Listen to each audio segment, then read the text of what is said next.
Diduga kapal kandas karena diterjang hempasan angin yang sangat kencang dan arus laut yang sangat kuat.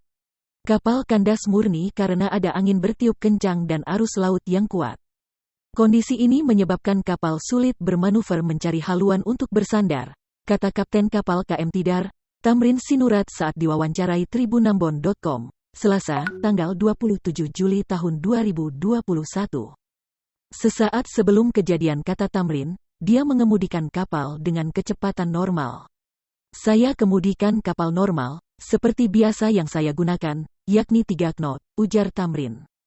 Saat ditanya siapa yang patut disalahkan dalam kejadian ini, menurutnya hal tersebut adalah musibah.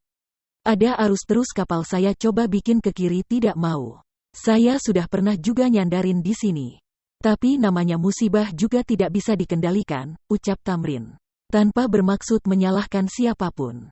Tamrin meminta agar pihak pelabuhan memberikan tanda hitam adanya terumbu karang besar di lokasi tersebut.